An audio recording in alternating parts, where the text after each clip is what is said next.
Good morning students, मैं दीपक कुमार। आइए आज हम यूटेट 2026 जो कि सितंबर में होने वाला है उसकी प्रिपरेशन को कंटिन्यू करते हैं। हमने इसमें साइंस की कुछ टॉपिक को पढ़ा था जिसमें कंपोनेंट्स ऑफ फूड में हमने कार्बोहाइड्रेट, प्रोटीन और फैट का जो टॉपिक था उसको कंप्लीट कर दिया था। आज हम इसके कुछ क्वेश्चंस को लेकर आए हैं, उनको देखते हैं। अगर आप लोग चैनल पर नए हो तो चैनल को सब्सक्राइब करें, वीडियो को लाइक शेयर जरूर करें। तो ये पहला क्वेश्चन क्या है, आपको बोला गया which of the following is not a function of fat, यानी निम्नलिखित में से कौन सा वसा का कार्य नहीं है, यानी कि नहीं है पूछ रहेगा। तो हम वसा के कुछ कार्य को समझ लेते हैं। वसा के कार्य, यानी कि अगर हम बात करें फंक्शंस ऑफ फैट, तो क्या क्या होते थे। पहला कार्य ये था इसका कि अत्यधिक ऊर्जा देना, यानी कि मोर देन एनर्जी या मैक्सिमम एनर्जी प्रोवाइड करता है। ठीक है, पहला कार्य तो ये था इसका। ठीक है, दूसरा क्या था इसका, दूसरा था शरीर को गर्म करना,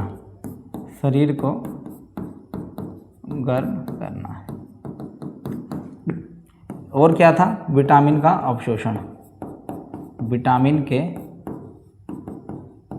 अवशोषण में मदद करना, विटामिन का अवशोषण में क्या करता था, ये मदद करता था। ठीक है, पता है इतना हमें। तो आइए इस ऑप्शन को समझते हैं। तो पहला ऑप्शन है विटामिन का अवशोषण में सहायता करना। आपने देखा होगा जब कभी भी लाइपेज एंजाइम फैट को डाइजेस्ट करता है, पाचन में मदद करता है वसा के, तो छोटी आंत में जब इनका पाचन हो रहा होता है तो ये क्या करता है, जो विटामिन होते हैं उनको भी अपने साथ घोल लेता है। ठीक है, यानी कि पचा लेता है, पाचन कर लेता है। तो विटामिनों के कौन कौन से विटामिनों का अवशोषण करता है ये, तो विटामिनों का अवशोषण करता है ए, डी, ई और के। इनको आप कैसे याद कर सकते हो, कीड़ा नाम से याद कर सकते हो। ठीक है, इस तरह से। ठीक है, दूसरा है ऊर्जा का भंडारण करना, बिल्कुल करता है, ऊर्जा का भंडारण भी करता है। ठीक है, तीसरा आंतरिक अंगों की सुरक्षा करना, बिल्कुल आंतरिक अंगों की सुरक्षा करता है। ठीक है, लास्ट ऑप्शन है फॉर्मेशन ऑफ एंटीबॉडीज, प्रतिरक्षों का निर्माण करना, एंटीबॉडीज का निर्माण करना। तो एंटीबॉडीज कौन बनाता है, तो आपने देखा होगा एंटीबॉडीज बनाता है कौन, प्रोटीन। ठीक है, तो ये काम किसका है, ठीक है, प्रोटीन का। ठीक है, ये किसका काम नहीं है, ये इसका काम नहीं है। ठीक है, तो क्या बोलेगा, इसका कार्य नहीं है, तो ऑप्शन डी क्या हो जाएगा, राइट आंसर हो जाएगा। ठीक है, ऑप्शन डी क्या हो जाएगा, राइट आंसर हो जाएगा, है ना। तो ऑप्शन डी क्या होगा इसका राइट आंसर। तो आइए क्वेश्चन नंबर 2 देखते हैं।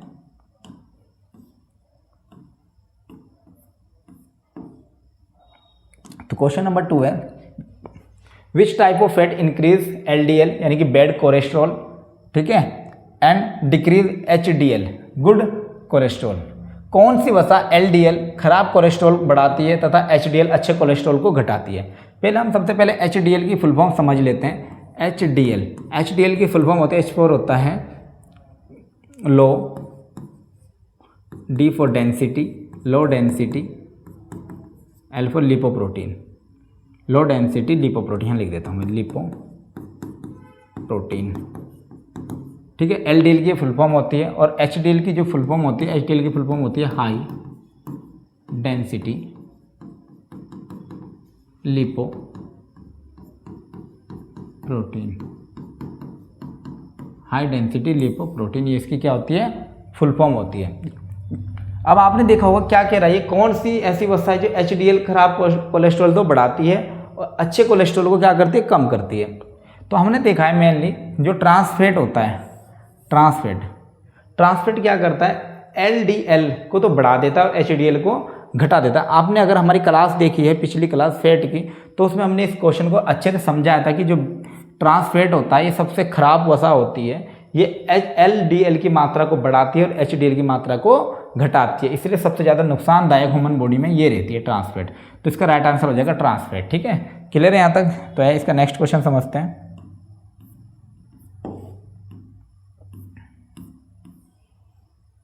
तो क्वेश्चन नंबर 3 है, आपको बोला गया निम्नलिखित में से कौन सा आवश्यक वश्य अम्ल नहीं है, आवश्यक एसेंशियल फैटी एसिड नहीं है। अगर हम फैटी एसिड की बात करें एसेंशियल, तो एक होता था ओमेगा 3, ये भी एक एसेंशियल है, और एक होता था ओमेगा 6। एसेंशियल फैटी एसिड किसे कहते हैं, जो हम भोजन से प्राप्त करते हैं, यानी कि हमारी बॉडी खुद नहीं बनाती, भोजन से प्राप्त करते हैं, यानी कि भोजन में ये होना चाहिए, जो हम भोजन प्राप्त करें उसमें ओमेगा 3 और ओमेगा 6 होना चाहिए, जैसे जैतून का तेल है, ठीक है। तो इस तरह से हम क्या करते हैं, जो भोजन हम प्राप्त करते हैं उसमें ये दोनों के दोनों फैटी एसिड होने चाहिए, ठीक है। हमारी बॉडी इसको स्वयं नहीं बनाती, जैसे ओमेगा 9 है, ओमेगा 9 जो है ये हमारी बॉडी स्वयं इसका निर्माण करती है, इसलिए ये एसेंशियल फैटी एसिड नहीं होता, ठीक है। तो आपको क्या पूछ रखा है, नहीं है पूछ रखा है आपसे, नहीं है। तो ओमेगा 3 है, ओमेगा 6 है, और इनके साथ साथ लियोनिक अम्ल भी, ये क्या होता है, ये भी फैटी एसिड है। तो बचा क्या, ओमेगा 9 नहीं है, तो ऑप्शन सी क्या हो जाएगा, इसका राइट आंसर हो जाएगा, ठीक है। एसेंशियल फैटी एसिड क्या होते हैं, जो हमारी बॉडी स्वयं ना बनाकर बाहर से जो हम भोजन ग्रहण करते हैं उसमें प्रेजेंट होता है, यानी भोजन के थ्रू हम बॉडी में लेते हैं, उसको बोलते हैं एसेंशियल फैटी एसिड, यानी कि आवश्यक वसीय अम्ल, ठीक है। आवश्यक होते हैं बट ये बाहर से भोजन के थ्रू लेने पड़ते हैं। क्लियर है यहाँ तक। तो इसका नेक्स्ट क्वेश्चन समझते हैं,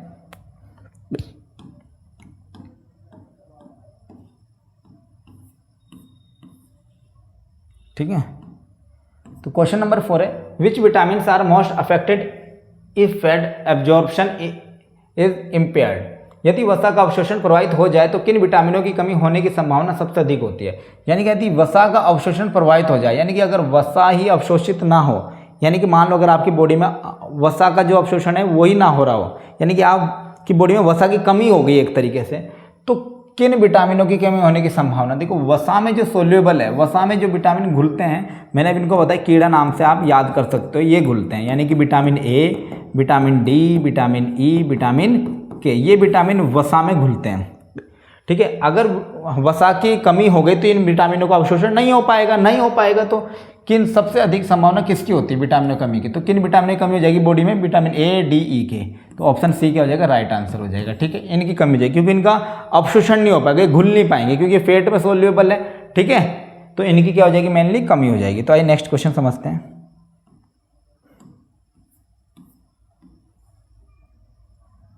इसके क्वेश्चन नंबर 5 है, which of the following oils is the richest source of omega 3 fatty acid. यानी निम्नलिखित में से कौन सा तेल ओमेगा 3 वसीय अम्ल का सबसे अच्छा स्रोत है। यानी कि निम्नलिखित में से कौन सा तेल ओमेगा 3 वसीय अम्ल का सबसे अच्छा स्रोत है, यानी कि जिसमें सबसे ज़्यादा ओमेगा 3 प्रेजेंट होगा। सबसे पहले बात करें अगर कोकोनट ऑयल यानी कि नारियल के तेल की, तो नारियल का तेल कैसा ये संतृप्त है ये, ठीक है। यानी कि क्या बोलेंगे संतृप्त को हम, सेचुरेटेड। ये क्या है, एक सेचुरेटेड है, सेचुरेटेड, ठीक है। ये कैसी वसा है, सेचुरेटेड फैट है ये, ठीक है। तो सेचुरेटेड फैट तो अच्छा नहीं होते, तो बेड माना जाता है, तो बेड हो गया, ठीक है। जितने भी वनस्पति तेल हैं वो सभी गुड फैट के एग्जाम्पल्स हैं, यानी कि अनसेचुरेटेड फैट के एग्जाम्पल हैं, बट नारियल का तेल सेचुरेटेड फैट में आता है। आपने देखा होगा मेनली नारियल का तेल लिक्विड भी रहता है, यानी कि लिक्विड फॉर्म में भी प्रेजेंट रहता है और सॉलिड फॉर्म में भी प्रेजेंट रहता है, ठीक है। दोनों फॉर्म में प्रेजेंट रहता है, ठीक है, जमता भी और लिक्विड फॉर्म में भी रहता है। अगर यहाँ पे बात करूँ अलसी का तेल और वनस्पति घी, अगर वनस्पति घी की बात करें, वनस्पति घी भी क्या है, एक सेचुरेटेड फैट है, ये भी क्या है, एक सेचुरेटेड फैट है, ठीक है। जितने भी घी, मक्खन, ये सभी क्या है, सेचुरेटेड फैट के एग्जाम्पल है, यानी बेड फैट के एग्जाम्पल है। तो बात आती है यहाँ पे किसकी, अलसी का तेल। तो अलसी का तेल जो हो जाएगा आपका, ये क्या हो जाएगा, ओमेगा 3 का सबसे अच्छा सोर्स हो जाएगा, ये हो जाएगा गुड, ठीक है। तो राइट आंसर क्या हो जाएगा, ऑप्शन सी क्या हो जाएगा, राइट आंसर हो जाएगा, यानी कि अलसी का तेल, ठीक है। क्लियर है यहाँ तक। इसमें लगभग 50% से 100% के बीच वो पाई जाती है, 90% मान लो आप, ठीक है, ओमेगा 3 प्रेजेंट होती है। इसके बाद आती है क्वेश्चन नंबर 6 है, which statements about bile juice is correct. पित्त रस के बारे में सही कथन कौन सा है, यानी पित्त रस के बारे में सही कथन क्या होता है, ठीक है। तो पित्त रस क्या कह रहा है, ये वसा का प्रत्यक्ष पाचन करता है, नहीं करता। देखो बाइल जूस क्या करता है, बाइल जूस जो है, यानी कि अगर बात करें पित्त रस की, पित्त रस जो फैट का जो एक बड़ा मॉलिक्यूल होता है, इसको क्या करता है, छोटे छोटे मॉलिक्यूल में तोड़ देता है, ब्रेक कर देगा, बड़े को क्या करेगा, छोटे में तोड़ देता है, ठीक है। और किसी एक बड़े एनिमल को, बड़े एनिमल कह रहा हूँ, बड़े एक मॉलिक्यूल को जब छोटे में तोड़ेगा तो उसको बोलते हैं इमल्सीकरण, ठीक है। या आप बोल सकते हो इसका क्या हो जाएगा, इमल्सीकरण, पाइसीकरण भी बोल सकते हो, ठीक है। तो ऑप्शन सी क्या हो जाएगा, इसका राइट आंसर हो जाएगा। ये वसा का इमल्सीकरण करता है लेकिन उसका पाचन नहीं करता। पाचन कहाँ होता है, छोटी आंत में होता है। अगर पाचन बोले तो पाचन कहाँ होता है, स्मॉल इंटेस्टाइन में होता है, छोटी आंत में इसका पाचन हो जाता है, ठीक है। ये कि अगर सेकंड ऑप्शन क्या था, इसमें लाइपेज एंजाइम होता है, लाइपेज एंजाइम नहीं होता। लाइपेज एंजाइम जो होता है कहाँ से निकलता है, ये अग्न्याशय से निकलता है, अग्न्याशय, अग्न्याशय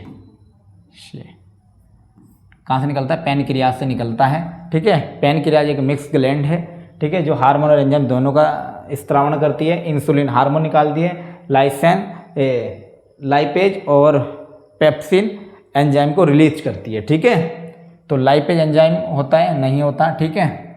लास्ट वाले ये प्रोटीन का पाचन करता है, नहीं करता प्रोटीन का पाचन। प्रोटीन का पाचन कौन करता है, पेप्सिन और ट्रिप्सिन, पेप्सिन और ट्रिप्सिन, ये दो ऐसे एंजाइम हैं जो क्या करते हैं, प्रोटीन का पाचन करते हैं, ठीक है। क्लियर यहाँ तक। तो ये वसा का प्रत्येक पाचन करता, नहीं करता, ये गलत हो गया। एंजाइम होता, नहीं होता, तो लास्ट ऑप्शन क्या, सी। इमल्सीकरण से मेन मीनिंग क्या है इसका, पाचीकरण का अगर बात करें, एक बड़े बायोलॉजिस्ट क्या करते हैं, बड़े उसको छोटे में ब्रेक कर देता है, ठीक है। क्लियर यहाँ तक। आइए इसके बाद नेक्स्ट क्वेश्चन समझते हैं। नेक्स्ट क्वेश्चन है, क्वेश्चन नंबर 8 है, which organ secrete bile juice, पित्तरस का स्त्राव किस अंग द्वारा होता है। अगर यहाँ पे बात करो तो पित्तरस जो होता है ये यकृत से निकलता है। कहाँ से निकलता है, लीवर से निकलता है, ठीक है, यकृत से स्त्रावन होता है, यकृत से यानी कि लीवर से इसका स्त्रावन होता है, और पित्तरस में कुछ समय के लिए स्टोर होता है, ठीक है। यहाँ पे कुछ टाइम के लिए टेम्परेरी स्टोर किया जाता है, ठीक है। अग्न्याशय क्या है, अग्न्याशय एक मिक्स ग्लैंड है, मिक्स ग्लैंड है, ठीक है, जो एंजाइम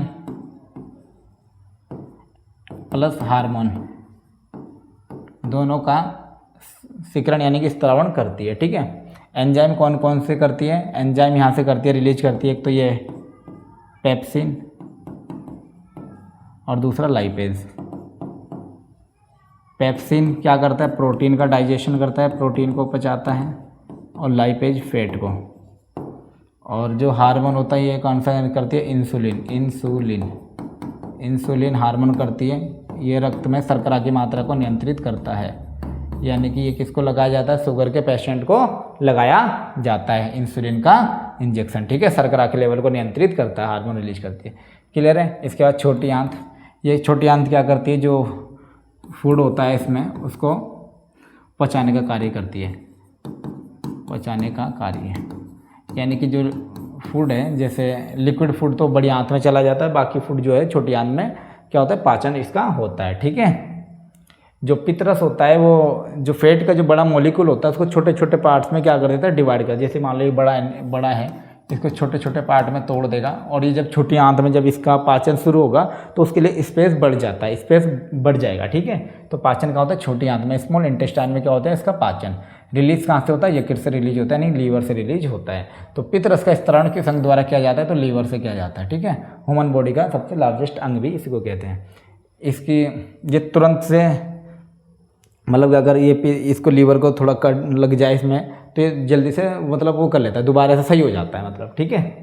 तो इसका नेक्स्ट क्वेश्चन समझते हैं। रीजनरेट हो जाता है, कहने का मतलब ये था। क्वेश्चन का है, question number 9, which type of fat remain liquid at room temperature, कमरे के तापमान पर सामान्यतः कौन सी वसा तरल होती है। तरल पूछ रखा, लिक्विड फॉर्म। क्या पूछ रखा आपसे, लिक्विड पूछ रखा है, कौन सी है जो लिक्विड होती है। अगर मैं बात करूँ सैचुरेटेड फैट की, तो सैचुरेटेड फैट जो होती है ये सॉलिड यानी कि ठोस भी होती है, और ये आपकी लिक्विड भी होती है, ये आपकी लिक्विड यानी कि तरल भी होती है। इसके एग्जांपल्स की बात करूँ अगर मैं, नारियल का तेल, नारियल का तेल। दूसरा बात करूँ अगर मैं, घी, घी। तीसरी बात करूँ, मक्खन। ये सभी क्या है, सैचुरेटेड फैट के एग्जाम्पल है, और भी हैं बहुत सारे, ठीक है। जितने भी एनिमल प्रोडक्ट हैं वो सभी क्या हैं, सैचुरेटेड फैट के एग्जाम्पल हैं, ठीक है। और अब बारी आती है, देखिए यहाँ पे सैचुरेटेड फैट क्या है, ये सॉलिड भी है और लिक्विड भी, दोनों में पाई जाती है, ठीक है। ठंड में देखा होगा नारियल का तेल क्या होता है, ठंड में जम जाता है और गर्मियों में ये लिक्विड फॉर्म में आ जाता है। तो कौन सी तरल पूछ रहा है, तो ये तो नहीं है। मक्खन मैंने अभी बताया सैचुरेटेड फैट का एग्जाम्पल, ये भी जमता है, ठीक है। घी भी सैचुरेटेड फैट का एग्जाम्पल, देखो घी और मक्खन। तो बच्चा क्या, अब अनसैचुरेटेड फैट यानी कि असंतृप्त वसा। असंतृप्त वसा में क्या क्या आ जाता है आपका, वनस्पति तेल आता है आपका, वनस्पति तेल। वनस्पति तेल में क्या आता है, जैतून का तेल, जैतून का तेल, ये सबसे इम्पोर्टेंट एग्जाम्पल है। और आता है सूरजमुखी का तेल, सूरजमुखी का तेल, ये और मछली का तेल तीसरा, ये भी इम्पोर्टेंट है। एकमात्र ऐसा मछली का तेल है जो एनिमल से प्राप्त होता है और क्या होता है, अनसेचुरेटेड होता है, अच्छा होता है मछली का तेल, ठीक है। ये सभी क्या है, ये अनसेचुरेटेड फैट के एग्जाम्पल है। और वो अनसेचुरेटेड फैट क्या रहती है, आपकी लिक्विड फॉर्म में ही रहती है। ये किस में रहती है, लिक्विड फॉर्म में ही आपकी प्रेजेंट होती है, ठीक है। तो इसका राइट आंसर हो जाएगा ऑप्शन डी। तो समझ आइए नेक्स्ट क्वेश्चन देखते हैं। इसके बाद है 11वां, किस लिपोप्रोटीन को अच्छा कोलेस्ट्रॉल कहा जाता है। मैंने आपको यहाँ पे दो ही बताया था, एक HDL बताया था और एक आपका LDL बताया था। HDL का मतलब होता है high density L for lipoprotein, protein. और ये होता था लो डेंसिटी LDL, L ये D है, LDL लो डेंसिटी लिपोप्रोटीन, ये इनकी फुल फॉर्म थी। इसमें से जो HDL था ये तो गुड होता है, गुड फैट होता है, गुड फैट है। और जो LDL है ये बैड फैट है, आपका बैड फैट है, ठीक है। यानी कि HDL गुड फैट है और LDL आपका बैड फैट है। कहने का मतलब ये है आपका सिंपल था, किस लिपोप्रोटीन को अच्छा कोलेस्ट्रॉल कहा जाता है, तो आपका HDL को कहा जाता है। यानी कि ऑप्शन नंबर सी क्या हो जाएगा, इसका राइट आंसर हो जाएगा HDL, हाई डेंसिटी लिपोप्रोटीन, ठीक है। तो आइए नेक्स्ट क्वेश्चन को समझते हैं।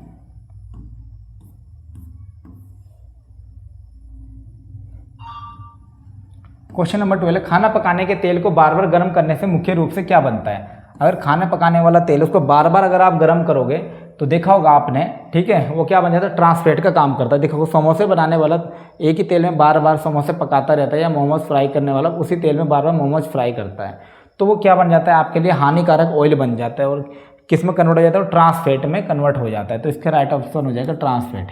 भाई प्रोटीन में तो कन्वर्ट नहीं होगा, ठीक है, सिंपल सी बात है। विटामिन में नहीं होगा, मिनरल्स में नहीं होगा, ठीक है। तो सीधा क्या है इसका आंसर, ट्रांसफैट है। कल का जो हमारा टॉपिक रहने वाला है वो विटामिन है, ठीक है। तो ये नेक्स्ट क्वेश्चन को समझते हैं। इसके बाद आता है, ये क्वेश्चन के जो सीक्वेंस है थोड़ा ऊपर नीचे हो गए, ठीक है, तो इस पर ध्यान ना दें।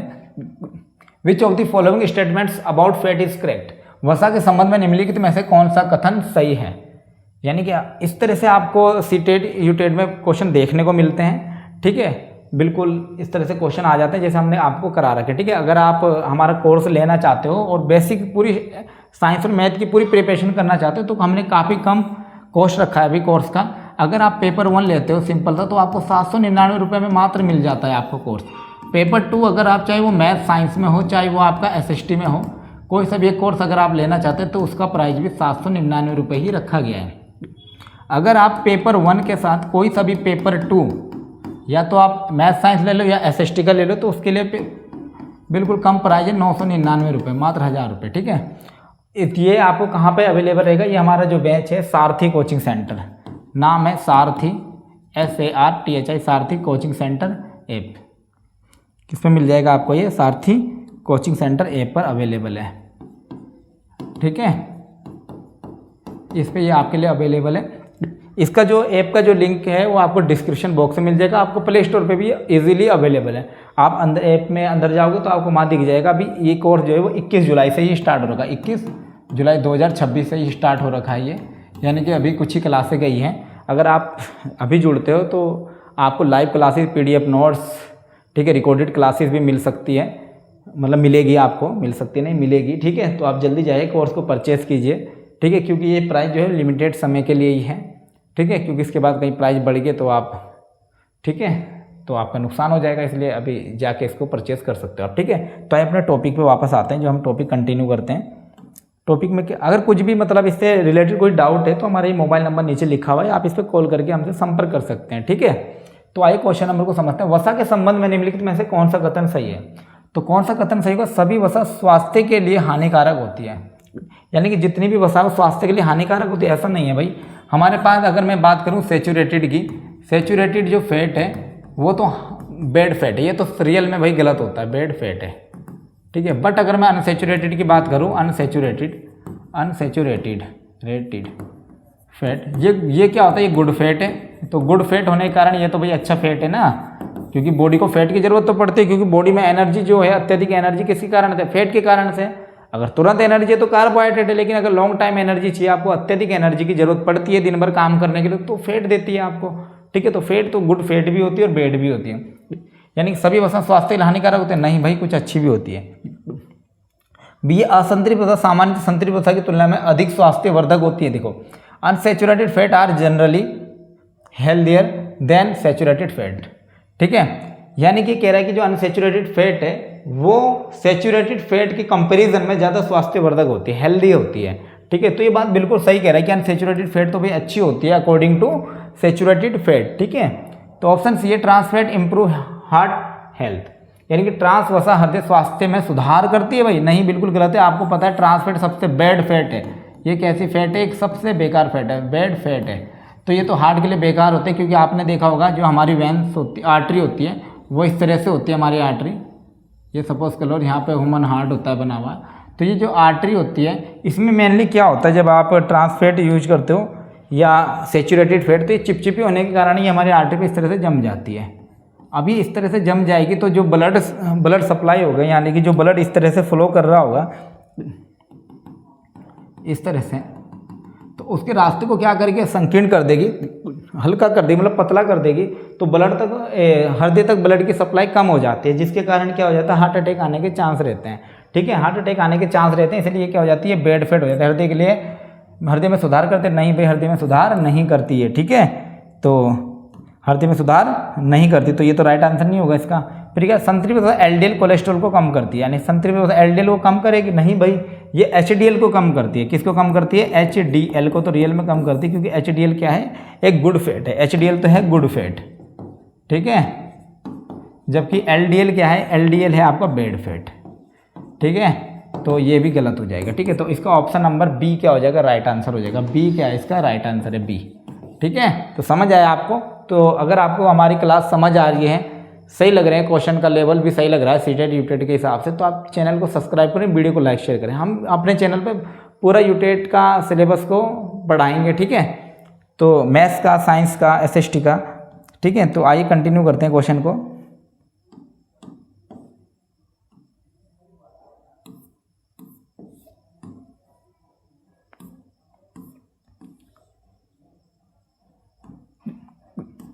फैट इज मेनली डाइजेस्ट इन, वसा का मुख्य पाचन कहाँ होता है। देखो अभी मैंने आपको बताया था वसा का मुख्य पाचन, देखो हमारी के जो अग्न्याशय है वहाँ से क्या निकलता है, लाइपेज एंजाइम निकलता है, और लाइपेज एंजाइम क्या करता है, वसा का क्या कर देता है, पाचन करता है, ठीक है। और ये आप यकीन से जो बाइल जूस निकलता है, बाइल जूस भी क्या करता है, वसा के जो मॉलिक्यूल होता है उसको क्या कर देता है, उसका इमल्सिफिकेशन, यानी कि उसको छोटे छोटे पार्ट्स में तोड़ देता है। और जब वो छोटे पार्ट में टूटते हैं तो कहाँ जाते हैं, हमारी स्मॉल इंटेस्टाइन यानी छोटी आंत में जाते हैं, और वहाँ पे इसका डाइजेशन होना शुरू हो जाता है। तो मेनली कहाँ पर वसा का मुख्य पाचन कहाँ होता है, तो स्मॉल इंटेस्टाइन में होता है, यानी कि छोटी आंत में होता है।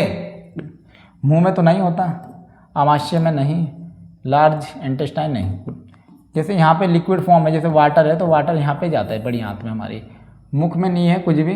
आमाशय में क्या है, आमाशय का जो शेप है वो जे, इंग्लिश के अल्फाबेट जे के जैसा होता है। कैसा होता है, जे के जैसा होता है। इसका शेप कैसा होता है, जे जैसा होता है ना। पेट का शेप क्या होता है हमारे, ABCD के जे जैसा होता है, ठीक है। क्लियर है यहाँ तक। तो इसका राइट आंसर हो जाएगा ऑप्शन सी हो जाएगा इसका राइट आंसर, ठीक है। तो आइए क्वेश्चन, नेक्स्ट क्वेश्चन देखते हैं। आज बहुत सारे क्वेश्चन है हमारे पास, जो फैट से रिलेटेड जितना भी क्वेश्चन आपके एग्जाम में पूछा जाएगा, लगभग 90 से 99% तक इन्हीं क्वेश्चन में से रिपीट होंगे, अगर आप फैट को ध्यान से आप समझोगे और पढ़ोगे, ठीक है। तो क्वेश्चन नंबर 13 है, विच एंजाइम डाइजेस्ट फैट, वसा का पाचन करने वाला एंजाइम कौन सा है। अभी मैंने आपको बताया वसा का पाचन एंजाइम कौन सा करता है, अग्न्याशय से निकलता है, अग्न्याशय से तो निकलता है, और नाम अग्न्याशय से दो ही, मतलब और भी निकलते हैं, पर मैं दो के नाम लिखा देता हूँ। पेप्सिन, पेप्सिन तो प्रोटीन को डाइजेस्ट कर रहा है, अभी मैंने कितने बार बता दिया क्वेश्चन को। और इसके बाद एक लाइपेज, और जो लाइपेज है, लाइपेज क्या करता है, फैट का डाइजेशन करता है। तो कौन सा एंजाइम है जो फैट का डाइजेशन करता है, लाइपेज, ऑप्शन सी हो जाएगा, ठीक है। और पेप्सिन का बता ही दिया मैंने, प्रोटीन का डाइजेशन करता है, ठीक है। क्लियर है यहाँ तक। तो ये नेक्स्ट क्वेश्चन को समझते हैं।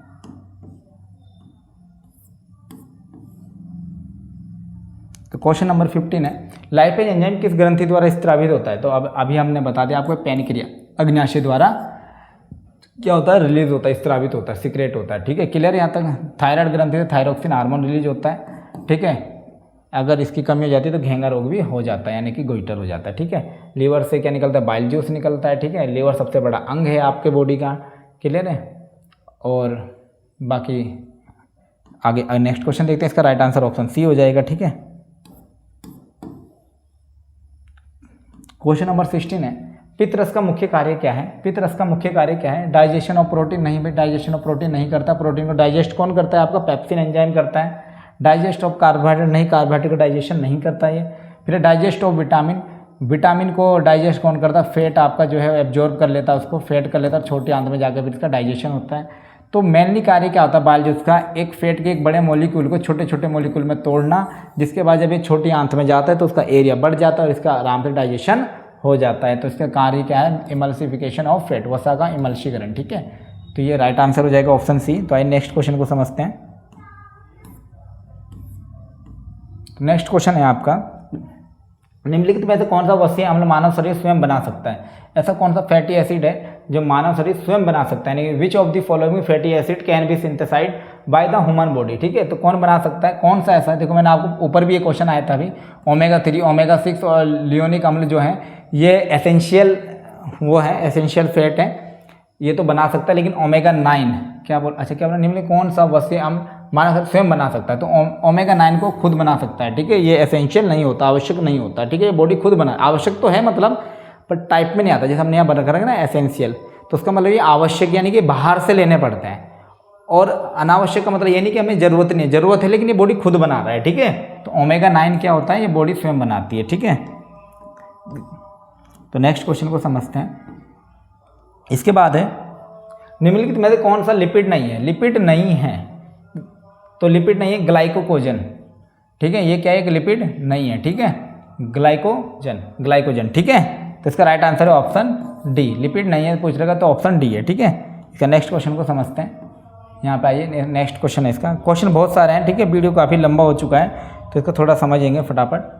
वसा के उपापचय में सबसे महत्वपूर्ण भूमिका किस अंग की होती है? किस अंग की सबसे अधिक भूमिका होती है? तो यकृत की होती है। ठीक है, वसा के उपापचय में, मेटाबॉलिज्म में। तो क्यों होती है? क्योंकि ये क्या करता है? बाइल जूस का सीक्रेट करता है, बाइल जूस। ठीक है, क्लियर है यहाँ तक? भूमिका किस अंग की होती है? यकृत की होती है मेनली। क्लियर है यहाँ तक? आइए नेक्स्ट क्वेश्चन को समझते हैं। और क्या कहते हैं यहाँ पे? गुर्दा, यानी कि जो किडनी है हमारी, किडनी किस शेप की होती है? हमारी बिन शेप की होती है। किस शेप की होती है? बिन शेप। देखा ना, बिन की सब्जी बिन शेप की होती है। ठीक है, पिलिया, स्प्लीन, लंग्स। ठीक है, तो आइए नेक्स्ट क्वेश्चन को समझते हैं। ऑप्शन बी उसका राइट आंसर था। अब क्वेश्चन नंबर 10 में आपको क्या बोला गया है? आपको क्वेश्चन नंबर 10 में बोला गया आपको, वनस्पति तेलों के हाइड्रोजनीकरण से मुख्य रूप से किस प्रकार की वसा बनती है? यानी कि hydrogenation of vegetables oil mainly produce which type of fat? तो आपको पूछ रहा है वनस्पति तेलों का जब हाइड्रोजनेशन होता है तो किस प्रकार की फैट बनती है? यानी कि जब कोई ऑयल है और ऑयल को आप बार बार गर्म हीट करते जाओगे तो वो किस में कन्वर्ट हो जाता है? वो ट्रांस फैट में मेनली कन्वर्ट हो जाता है। ठीक है, जो कि बॉडी के लिए हार्मफुल रहता है। तो मेनली क्या है? इसका ऑप्शन सी हो जाएगा। ठीक है, ट्रांस फैट में कन्वर्ट हो जाएगा। ठीक है, ओमेगा 3 में नहीं होगा। ओमेगा 3 तो एक गुड फैट है। ठीक है, और ये अनसेचुरेटेड फैट में भी कन्वर्ट नहीं होगा क्योंकि वो भी एक गुड फैट है। क्योंकि जब हाइड्रोजनीकरण होगा तो बेड फैट में कन्वर्ट होगा, तो बेड फैट में कन्वर्ट होगा तो आपका ट्रांस फैट बनेगा। ऑप्शन सी क्या हो जाएगा? इसका राइट आंसर हो जाएगा। तो आइए नेक्स्ट क्वेश्चन को समझते हैं। तो बस इतने ही क्वेश्चन थे आज की क्लास में। तो हमने जो फैट का जो टॉपिक था मेनली उसको आज की क्लास में हमने कंप्लीट कर दिया। इसके कुछ क्वेश्चंस भी हमने देख लिए। कल का जो हमारा रहने वाला टॉपिक है वो है विटामिन, और हम विटामिन को डिटेल में समझेंगे, उसके कुछ क्वेश्चन भी करेंगे, जो PYQ होंगे उसको भी लेकर आएंगे, और उससे इंपॉर्टेंट क्वेश्चन भी हम बनाएंगे और फिर लेकर आएंगे। ठीक है, अगर आप हमारा इस यूटेट 2026 का पूरा संपूर्ण कोर्स को परचेस करना चाहते हैं, पूरा कोर्स आप पढ़ना चाहते हो डिटेल में, तो आप हमारे एप्लीकेशन ऐप पर जा सकते हो और वहाँ से हमारा कोर्स परचेस कर सकते हो।